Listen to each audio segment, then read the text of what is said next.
Welcome to the Film Buff Brothers, the movie podcast where two brothers talk about film. I'm Dave. And I'm Steven.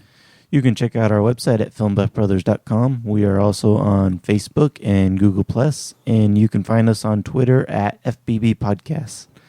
If you want to subscribe to the Film Buff Brothers, you can do so on iTunes. Just search for us there. Okay, today we are reviewing the movie Elysium. It's Neil Blomkamp, the director's follow-up from District 9 from 2009. Took a while for him to make another movie. Yeah. What a lazy guy. I don't think it was really his fault. I think he was kind of started and stopped on a whole bunch of other stuff that just got stuck in development. At least that's what I've heard. I don't know if that's true. Anyway, Neil Blomkamp directs Elysium, and it stars Matt Damon as Max, and Jodie Foster, and Sharlto Copley as Kruger.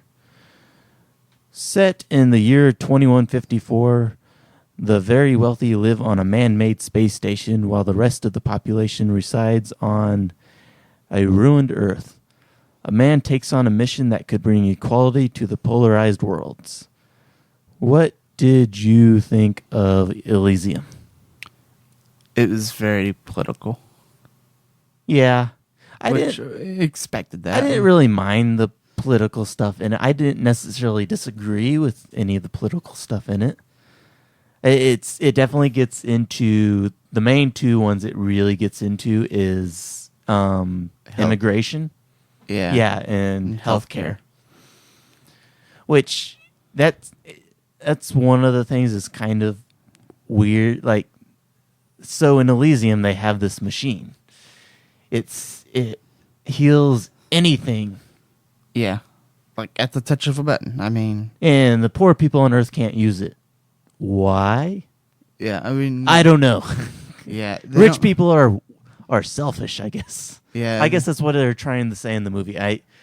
I wish they could have explained, like, they don't explain it. Yeah. Yeah, they don't explain why that's kept from the masses. I mean, it could have been easy to explain too. They say, "Oh, it uses too much energy," or yeah. Well, even that wouldn't have made much sense, though.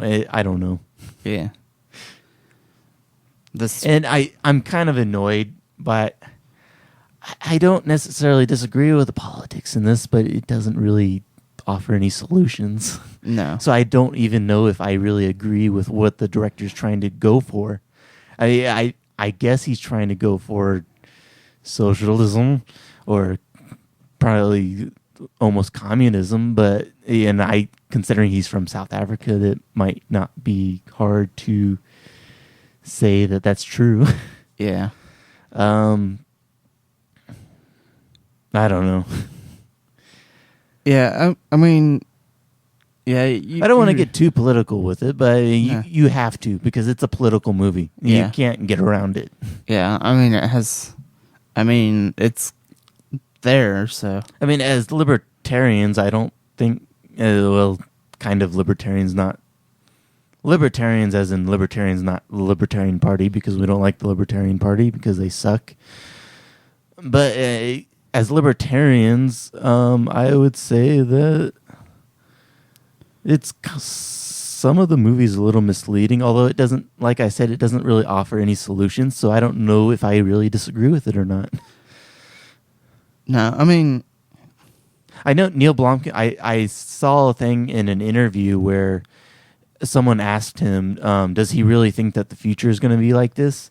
And he says, oh, it's already like this. This is how the world is. And I don't necessarily disagree with him. Yeah, it is kind of like that to a point, but why it's like that, I think we probably have differing opinions with him on that. Yeah.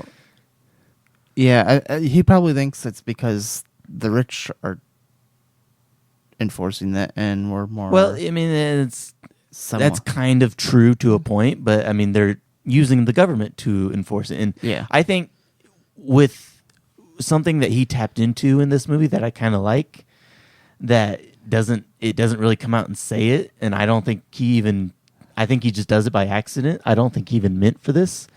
This is a movie about fascism, modern day fascism. And what fascism is that people don't understand, it's corporations and government working together to screw over everyone else. Yeah. There you go. Yeah. And I don't think he even gets that he made the point in this movie. No. Maybe he does, but I doubt it. Yeah. It's like, I don't know. I mean, I don't want to say too much about what he thinks because I don't know what he thinks. I don't know the guy, but I mean, all we have to do is all we have is to go off on his two works that we've seen. Sure. So back to the movie. Yes. Let's talk about the style of the movie. I kind of like the style of the movie. Yeah, It's shot very similarly to District 9. Maybe not as much shaky cam, but it's still pretty close. Yeah, and where District 9 was like more documentary style, this is more. Yeah, and I don't think they really needed a documentary style. They did to explain the backstory in this one. They did just more flashbacks, which was fine. Yeah. My biggest problem with the movie, it's dull. Yeah. Dullsville. There's not much action in it. I mean, there's a little bit of action. If Neil Blomkamp lived in Dullsville, he'd be the mayor. Yeah. I mean, there's a little bit of action, but not a whole lot of action. I mean, there's a few fight scenes. Yeah, I don't know if it's too long or if there's just not enough interesting stuff happening in it. I mean, it's nothing we really haven't seen before, which makes sense considering it's very political. I mean, I was thinking about it yesterday. Like, there's a lot of comparisons you can make between this movie and Total Recall and even Total Recall's remake. Yeah. I mean, they're very similar. Yeah. It would be interesting to suggest. I know a lot of people don't know this, but the original person that Neil Blomkamp wanted for this movie was Eminem, the rapper. Yeah. Well, there was somebody before him too. Oh yeah, he originally wanted. I forget the guy's name, but he's in the group Die Antwoord. I forget the guy's stage name, but they're a alternative South African hip hop electronic group. Not a lot of people have heard of them. I think maybe people have heard about them in passing. I'm not a huge fan of their music, but I think they're really interesting. And I don't think I could have seen that guy in this role.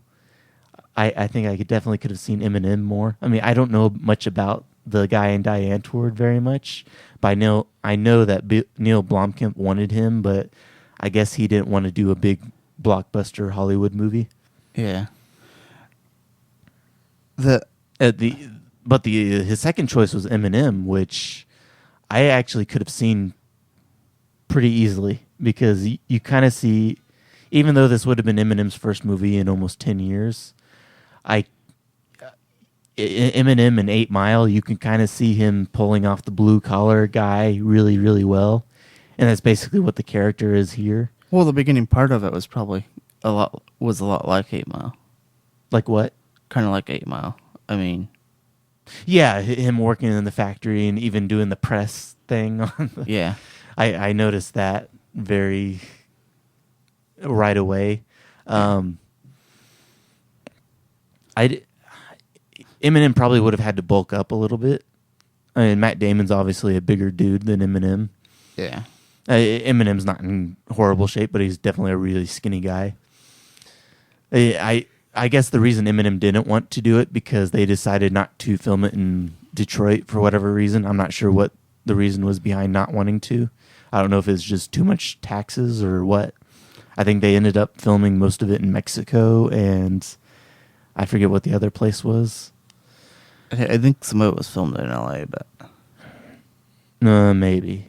I don't think so. I think I heard it was Mexico and somewhere else in like one other place.